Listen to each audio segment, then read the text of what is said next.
Praise the Lord. Hallelujah.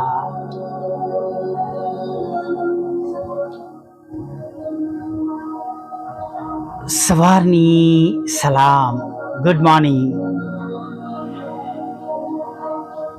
આજે ફરીવાર સવારના સમયમાં આપણે આપણા ઈશ્વરનું પવિત્ર રૂડું નામ લેવાના માટે આપણે મળી શક્યા છે. હાલેલુયા. પ્રભુની સ્તુતિ કરીએ અને પ્રભુનો આભાર માનીએ. ઘણીવાર દુઃખના સમયમાં, મુશ્કેલીના સમયમાં, તોફાનના સમયમાં,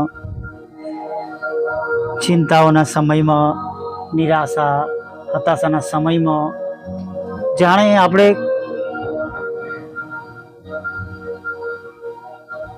નિસહાય બની જાય છે નહીં?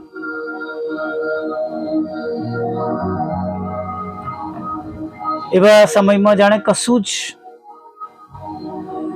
સારું થઈ ન શકે એવી અદ્ભુત ભાવનાઓ આપણા જીવનમાં આપણે જોઈ શકીએ છીએ. હાલેલુયા.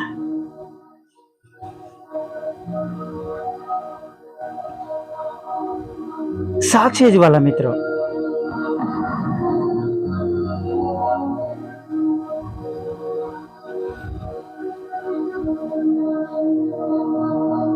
આપણા જીવનમાં ઘણી એવી પરિસ્થિતિ હોય છે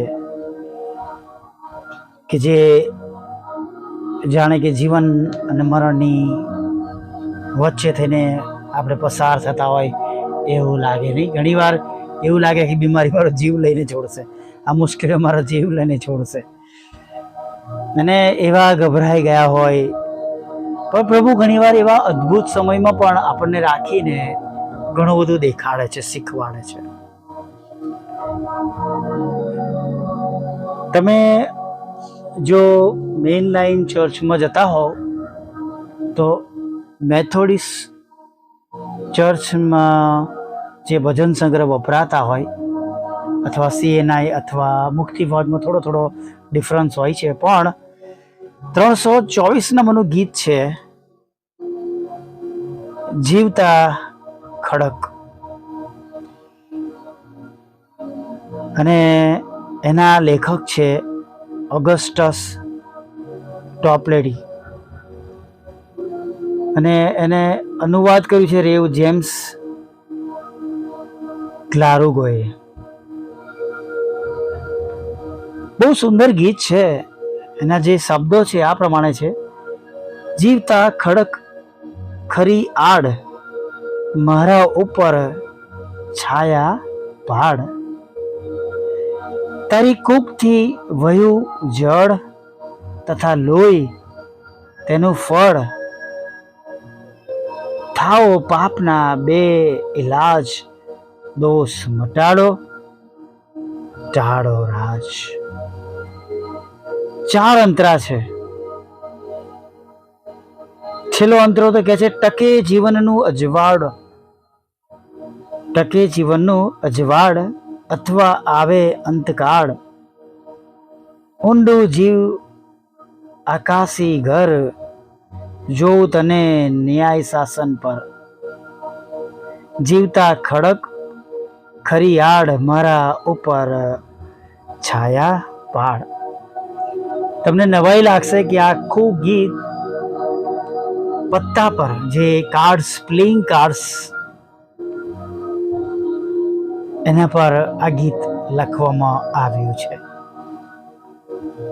આ પ્રખ્યાત ગીત પત્તા પર પ્રથમ વખતે લખાયું, એની રચના કરવામાં આવી એ પરિસ્થિતિમાં, એ સમયમાં જ્યારે બીજું કઈ પેપર્સ અવેલેબલ ના હતા અને પરિસ્થિતિ પણ એવી હતી.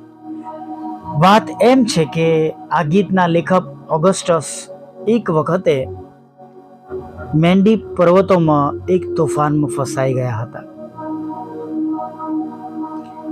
આજુબાજુ કોઈ આશરો મળે એવું ન હતું. બહુ શોધખોળ કરી, પણ ભયંકર તોફાનમાં તેઓ ફસાઈ ગયા.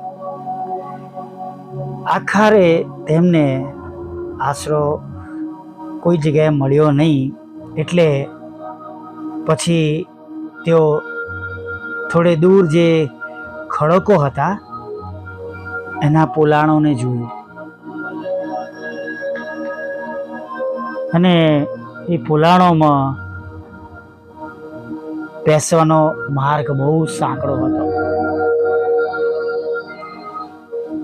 જે તિરાડો કહેવાય ને, એ ખડકમાં તીડામાં થઈને બેસવું બહુ અઘરું હતું. સાંકડો માર્ગ હતો, પણ બીજો કોઈ રસ્તો નહોતો. અને માટે તેમણે એ ખડકના પોલાણમાં આશરો લીધો.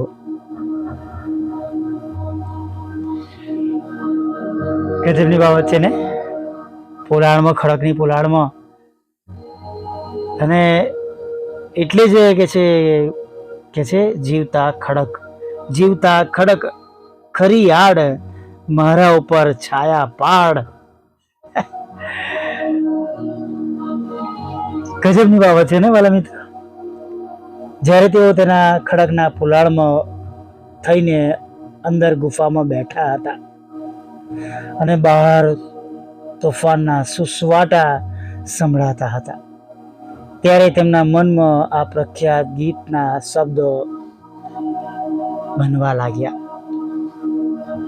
ગીતની રચના ત્યારે થવા લાગી. Rock of ages, cleft for me, let me hide myself in thy.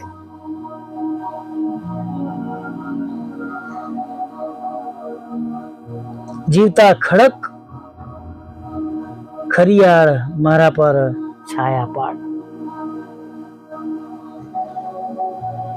જ્યારે આ શબ્દો તેમના મનમાં ઉઠવા લાગ્યા, ત્યારે આજુબાજુ કશું લખવાનું મળે તેની શોધ કરવા લાગ્યા, જેથી જલ્દી લખી શકાય અને ભૂલી જવાય નહીં. પરંતુ આ ખડકમાં તેમને કોઈ કાગળ કે કશું મળ્યું નહીં. એવામાં કોઈએ ફેંકી દીધેલો રમવાના પત્તાનો ટુકડો તેની નજરે પડ્યો અને તેમણે ઉઠાવી લીધો, અને જૂના અને રદ્દી થઈ ગયેલા પત્તાના ટુકડા પર ઉપરોક્ત ગીતના શબ્દો તેમણે પહેલી વાર લખ્યા. Praise the lord. પહેલી વાર તેમણે લખ્યા અને આ સુંદર ગીતની રચના થઈ.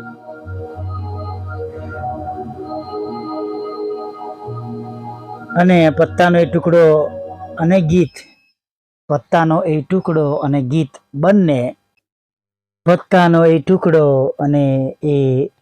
બંને પ્રખ્યાત બની ગયા.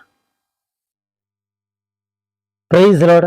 અને ખ્રિસ્તી મંડળીનો અમૂલ્ય ખજાનો બની રહ્યા. એ ગીત દુઃખમાં સાથ આપે છે, સહાય અને હિંમત આપે છે. હાલેલુયા. Praise the lord. વાલા મિત્રો,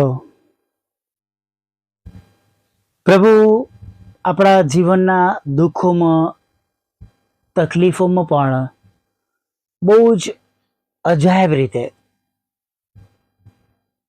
તમને અને મને સંભાળે છે, બચાવે છે, આપણી સંભાળ લે છે. હાલેલુયા. બીએ નહીં, ગભરાએ નહીં, હતાશ ન થઈ, નિરાશ ન થઈ. પ્રભુ આપણને સગળું બતાવે છે. Praise the lord. નિરાશ ના થઈ, આપણા પ્રભુ આપણી સાથે છે.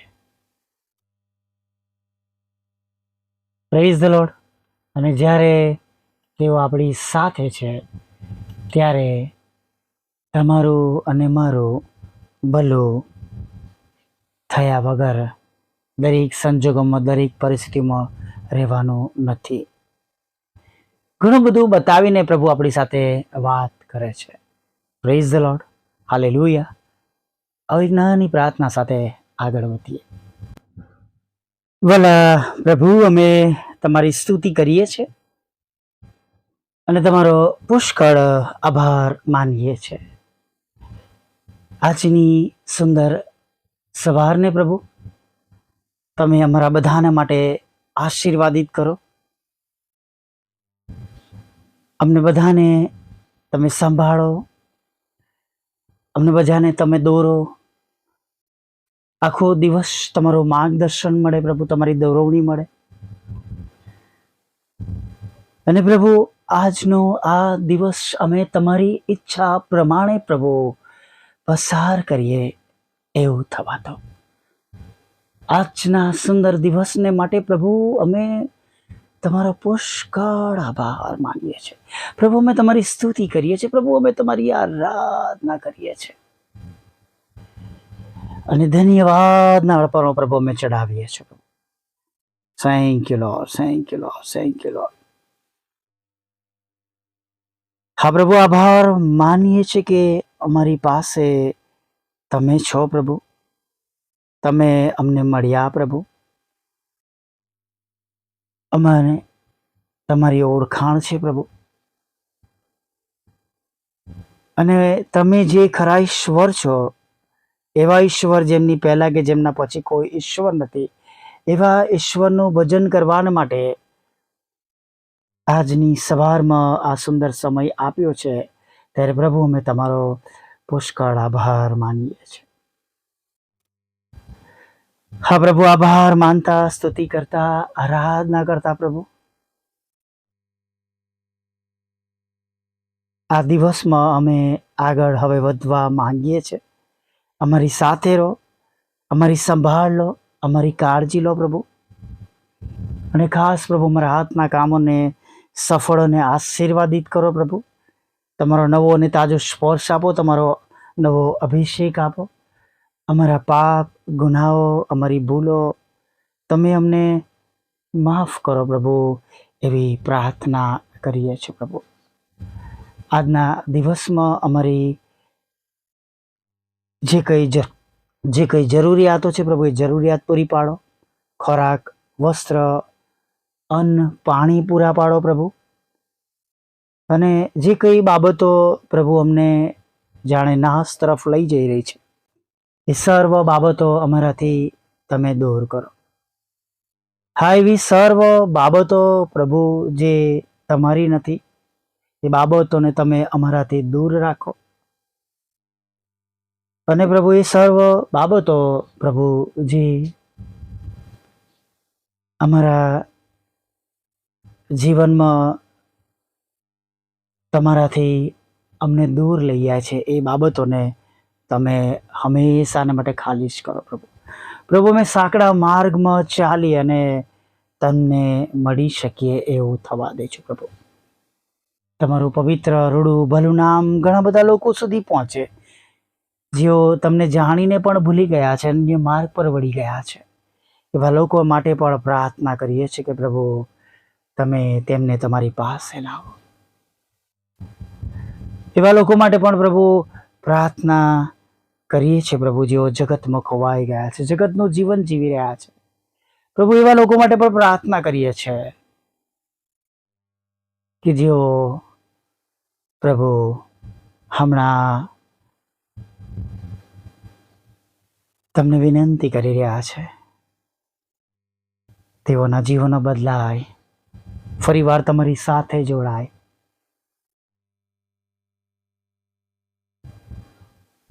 હા પ્રભુ, જેમ સ્વર્ગમાં તેમ પૃથ્વી પર તમારી ઈચ્છા પૂરી થાય ને દરેક ઘૂંટણ અમે દરેક જીભ કબૂલ કરે તમે ઈશ્વરના દીકરા છો, જેમ પ્રભુ લખવામાં આવ્યું છે પ્રભુ, એમ પરિપૂર્ણ થાય પ્રભુ, એવી પ્રાર્થના કરીએ છીએ. અત્યારે પ્રભુ ખાસ તમને વિનંતી કરીએ છીએ, આ દિવસ જે અમે હવે શરૂઆત કરી રહ્યા છીએ એમાં અમારા સર્વ વાલાઓ જેઓ માદા છે, એક યા બીજા કારણે પરમેશ્વર પિતા હોસ્પિટલમાં છે, શસ્ત્રક્રિયા થઈ છે, કેન્સર જેવા રોગોથી પ્રભુ તેઓ અસરગ્રસ્ત છે, ટીબી થઈ ગયો છે પ્રભુ. અને પ્રભુ એવા રોગો કે જે રોગો તેમને તંદુરસ્ત જીવનથી પ્રભુ અલગ કરી રહ્યા છે. એ સગળા રોગોમાંથી તેઓ અત્યારે જ સાજા થાય.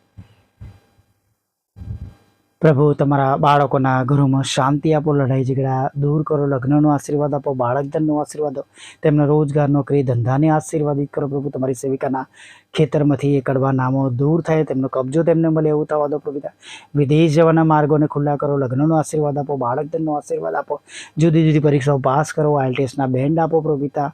અને પ્રભુ વિશેષ કરીને પરમેશ્વર પિતા અમે પ્રાર્થના કરીએ છીએ પ્રભુ પિતા કે જેઓ આ સંગતમાં છે, તમારા પર વિશ્વાસ કરે છે, બધા જ આજે તમારો મહિમા જુએ. અમારી મિનિસ્ટ્રીને પણ તમે આશીર્વાદિત કરજો. અમારી છેલ્લી બાબત જે વાહનના રૂપમાં તમારે આગળ રજૂ કરીએ છીએ પ્રભુ, એને તમે પૂરી પાડો પ્રભુ. અમારા માટે અશક્ય છે, પણ પ્રભુ તમે બધું એને શક્યતામાં બદલી શકો છો. પાપોની ક્ષમા કરજો, દિવસની તમારી હાજરી રાખજો, ખોરાક વસ્ત્ર અન્ન પાણી આપજો, અને સાંજે આભાર માટે લઈ આવજો. માગતા પ્રભુ ઈસુમાં આટલું સાંભળો, દેવ બાપ માન્ય કરજો. આમીન, આમીન, આમીન.